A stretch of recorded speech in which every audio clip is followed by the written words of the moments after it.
गौरी पुत्र गणेश भगवान की जय। श्री लक्ष्मी नारायण भगवान की जय। श्री उमापति शंकर भगवान की जय। अन्नपूर्णा माता की जय। प्रिय भक्तजनों, आज हम इस वीडियो में माता अन्नपूर्णा की व्रत कथा सुनेंगे। तो आप सभी भक्तजन बड़ी ही श्रद्धा, ध्यान पूर्वक और प्रसन्नचित्त मन से माता अन्नपूर्णा की व्रत कथा को सुनिए। तो सभी प्रेम से बोलिए, माता अन्नपूर्णा की जय, सर्व देवी देवता की जय। एक समय की बात है, काशी निवासी धनंजय की पत्नी का नाम सुलक्षणा था। उसे अन्य सब सुख प्राप्त थे, केवल निर्धनता ही उसके दुख का एकमात्र कारण थी। यह दुख उसे हर समय सताता रहता था। एक दिन सुलक्षणा अपने पति से बोली, स्वामी, आप कुछ उद्यम करो तो काम चले। इस प्रकार कब तक काम चलेगा? तब सुलक्षणा की बात धनंजय के मन में बैठ गई और वह उसी दिन विश्वनाथ शंकर जी को प्रसन्न करने के लिए बैठ गया और कहने लगा, हे देवाधिदेव विश्वेश्वर, मुझे पूजा पाठ कुछ आता नहीं है, केवल आपके भरोसे बैठा हूँ। और इतनी विनती करके वह 2-3 दिन भूखा प्यासा बैठा रहा और यह देखकर भगवान शंकर ने उसके कान में अन्नपूर्णा अन्नपूर्णा अन्नपूर्णा इस प्रकार 3 बार कहा। और यह कौन क्या कह गया? और इसी सोच में धनंजय पड़ गया कि मंदिर से आते ब्राह्मणों को देखकर पूछने लगा, पंडित जी, अन्नपूर्णा कौन है? तब ब्राह्मणों ने कहा, तू अन्न छोड़ बैठा है, सो तुझे अन्न की ही बात सूझती है। जा घर जाकर अन्न ग्रहण कर। तब धनंजय घर गया और स्त्री से सारी बात कही। तब वह बोली, नाथ, चिंता मत करो, स्वयं शंकर जी ने यह मंत्र दिया है, वे स्वयं ही खुलासा करेंगे। आप फिर जाकर उनकी आराधना करो। तब धनंजय फिर जैसा का तैसा पूजा में बैठ गया। रात्रि में शंकर जी ने आज्ञा दी और कहा, तू पूर्व दिशा में चला जा। और वह अन्नपूर्णा का नाम जपता जाता और रास्ते में फल खाता, झरनों का पानी पीता जाता। और इस प्रकार वह कितने ही दिनों तक चलता गया और वहां से उसे चांदी सी चमकती वन की शोभा देखने में आई, सुंदर सरोवर देखने में आया। उसके किनारे कितनी ही अप्सराएं झुंड बनाए बैठी थी, एक कथा सुनती और सब मिलकर माँ अन्नपूर्णा इस प्रकार बार बार कहती थी। और यह अगहन मास की उजेली रात्रि थी और आज से ही व्रत का आरंभ था। और जिस शब्द की खोज करने वह निकला था, वह उसे वहां सुनने को मिला। तब धनंजय ने उनके पास जाकर पूछा, हे देवियों, आप यह क्या करती हो? तब उन सब ने कहा, हम सब माँ अन्नपूर्णा का व्रत करती हैं। तब धनंजय ने पूछा, व्रत पूजा करने से क्या होता है? यह किसी ने किया भी है? इसे कब किया जाए? कैसा व्रत है ये और कैसी विधि है? मुझे भी विस्तार से बतलाओ। तब वे कहने लगी, इस व्रत को सब कोई कर सकते हैं। 21 दिन तक के लिए 21 गांठ का सूत लेना चाहिए। 21 दिन यदि न बने तो एक दिन उपवास करें। यह भी न बने तो केवल कथा सुनकर प्रसाद लें, निराहार रहकर कथा कहें। और कथा सुनने वाला कोई न मिले तो पीपल के पत्तों को रख, सुपारी या घृत कुमारी वृक्ष को सामने कर, दीपक को साक्षी कर, सूर्य, गाय, तुलसी या महादेव को बिना कथा सुनाए मुख में दाना न डाले। यदि भूल से कुछ पड़ जाए तो एक दिवस फिर उपवास करें और व्रत के दिन क्रोध न करें और झूठ न बोलें। तब धनंजय बोला, इस व्रत के करने से क्या होगा? तब वे कहने लगीं, इसके करने से अंधों को नेत्र मिले, लूलों को हाथ मिले, निर्धन के घर धन आए, बांझी को संतान मिले, मूर्ख को विद्या आए, और जो जिस कामना से व्रत करें माँ उसकी इच्छा पूरी करती हैं।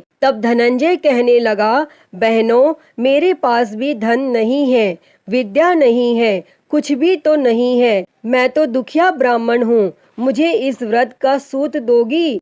तब वे कहने लगी, हाँ भाई, तेरा कल्याण हो, हम तुम्हें अवश्य देंगे, ले इस व्रत का मंगल सूत्र ले। तब धनंजय ने व्रत किया और व्रत पूरा हुआ।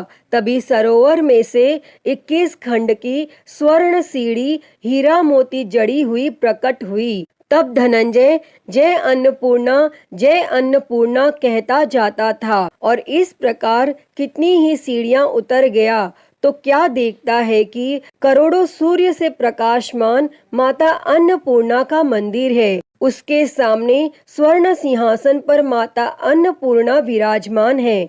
सामने भिक्षा हेतु शंकर भगवान खड़े हैं। देवांगनाएं चंवर डुलाती हैं, कितनी ही हथियार बांधे पहरा देती हैं।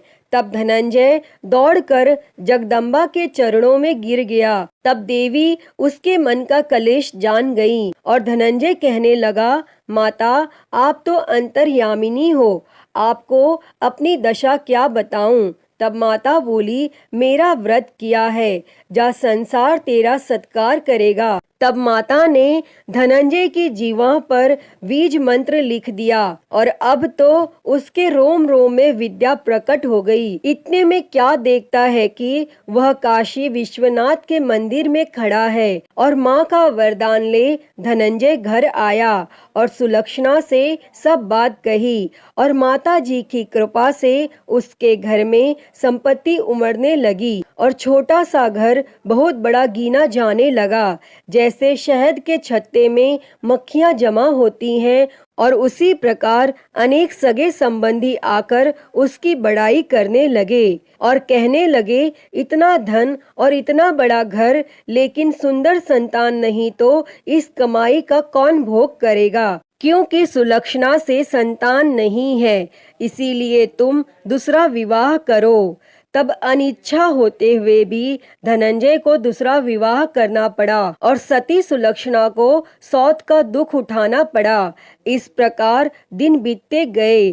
फिर अघन मास आया। तब नए बंधन से बंधे पति से सुलक्षणा ने कहलाया कि हम व्रत के प्रभाव से सुखी हुए हैं, इस कारण यह व्रत छोड़ना नहीं चाहिए और यह माता जी का प्रताप है जो हम इतने संपन्न और सुखी हैं। और तब सुलक्षणा की बात सुन धनंजय उसके यहाँ आया और व्रत में बैठ गया। तब नई बहू को इस व्रत की खबर नहीं थी और वह धनंजय के आने की राह देख रही थी। तब दिन बीतते गए और व्रत पूर्ण होने में 3 दिवस बाकी थे कि नई बहू को खबर पड़ी और उसके मन में ईर्ष्या की ज्वाला दहकने लगी थी और वह सुलक्षणा के घर आ पहुंची और उसने वहां भगदड़ मचा दी।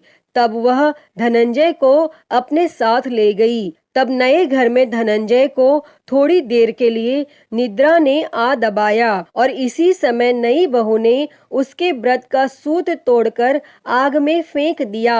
अब तो माता जी का कोप जाग गया और घर में अकस्मात आग लग गई, सब कुछ जलकर खाक हो गया। तब सुलक्षणा जान गई और पति को फिर अपने घर ले आई।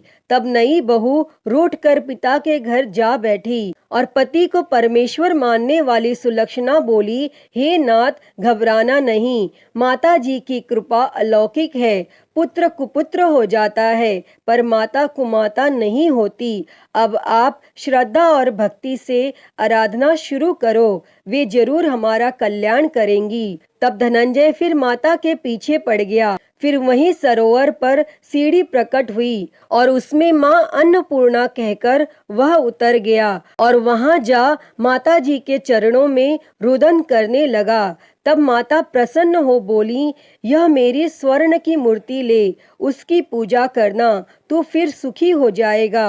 जा, तुझे मेरा आशीर्वाद है। तेरी स्त्री सुलक्षणा ने श्रद्धा से मेरा व्रत किया है, उसे मैंने पुत्र दिया है। तब धनंजय ने आंखें खोली तो खुद को काशी विश्वनाथ के मंदिर में खड़ा पाया और वहां से फिर उसी प्रकार घर को आया। और इधर सुलक्षणा के दिन चढ़े और महीने पूरे होते ही पुत्र का जन्म हुआ और गांव में आश्चर्य की लहर दौड़ गई। और इस प्रकार उसी गांव के निसंतान सेठ के यहाँ पुत्र होने पर उसने माता अन्नपूर्णा का मंदिर बनवा दिया और उसमें माताजी धूमधाम से पधारी, यज्ञ किया और धनंजय को मंदिर के आचार्य का पद दे दिया।